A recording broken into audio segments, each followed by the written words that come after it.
There are moments in life when everything you built, everything you chased, everything you believed mattered, suddenly means nothing. For Robert Hale, that moment came in a hospital room in New York City. Machines beeped, white walls closed in, and a doctor's voice cut through the fog.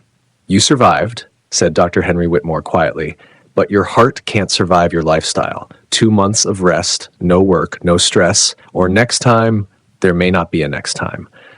Robert had built a fortune. Skyscrapers bore his name. Investors waited for his nod. But lying in that hospital bed with tubes in his arm and weakness in his chest, he realized something chilling.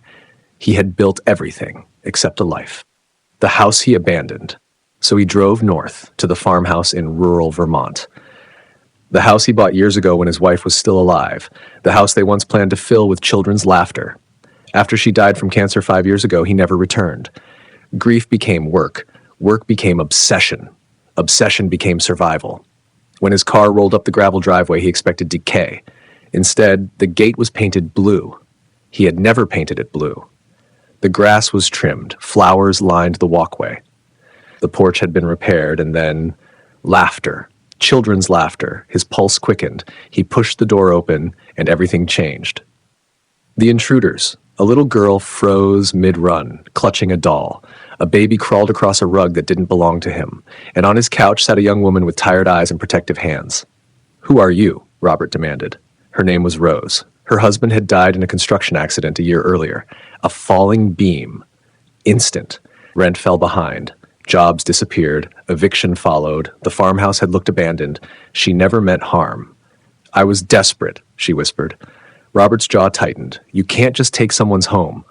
Before she could answer, the little girl tugged her mother's skirt. "Mommy, are we going to live on the street again?" Again. That word echoed inside him. Robert had nearly died once. This family nearly died every day. He should have called the police. He didn't. 10 days, he said. 10 days of disruption. 10 days that would unravel him.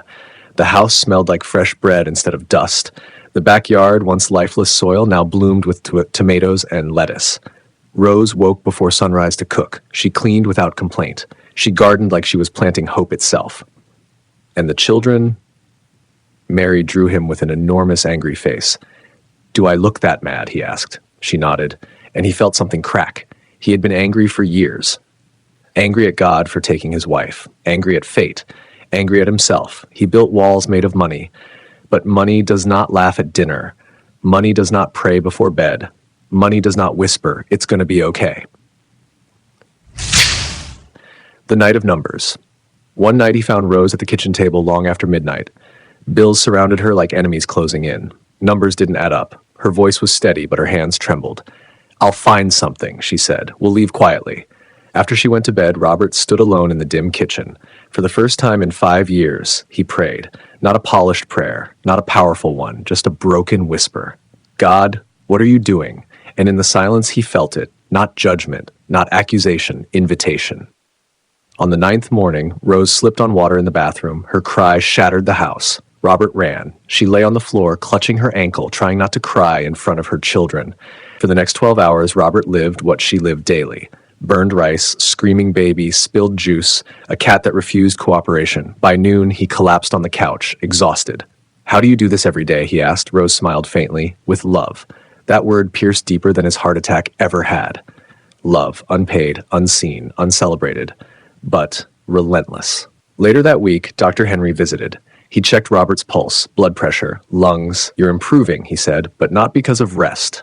Robert glanced through the window. Rose was hanging laundry. Mary chased a cat. Peter laughed at nothing. "You were lonely," the doctor added gently, "and loneliness is fatal in ways medicine can't measure." Robert had chased millions, but he had been starving. On the 10th day, Rose packed. Mary cried quietly. Peter clung to her. Robert stood in the doorway, heart pounding. This was the moment. He could return to silence or step into life. "Don't go," he said. Rose froze. "I don't want you here because you need shelter," he continued. "I want you here because I need family." Her eyes filled with tears. "These 10 days healed something in me that surgery never could." Mary looked up. "You don't like us?" He knelt. "I love you." The word trembled, but it was real. He stood and faced Rose.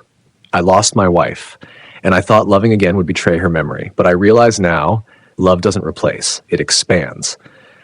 His voice cracked. Rose, will you stay? Not as a guest, not as charity, but as my wife. Silence filled the room like sacred air. I have nothing, she whispered. You have everything, he answered. Faith, strength, courage, grace. Yes, she breathed. The wedding under the blue gate. Weeks later, neighbors gathered in the backyard.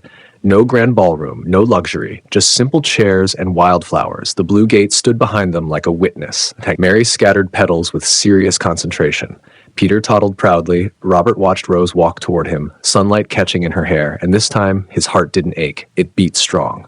I promise, he said in his vows, voice shaking, to love you as Christ loves, sacrificially, patiently, faithfully.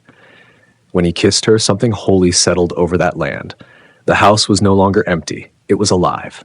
Months later, Robert sold half his company's shares. He started a foundation for widows displaced by financial crisis. He spent mornings in the garden, evenings at the dinner table, and every night they prayed together. Not perfectly, but sincerely. Robert once thought success was measured in zeros. Now he measured it in laughter, in Mary's drawings, no longer angry, in Peter's tiny hands wrapped around his finger, in Rose's quiet smile across the table. He had survived a heart attack. But what truly saved him was mercy knocking on his own front door. Sometimes God allows strangers to enter your home so he can rebuild your heart, and sometimes the blue gate you never painted was painted by grace.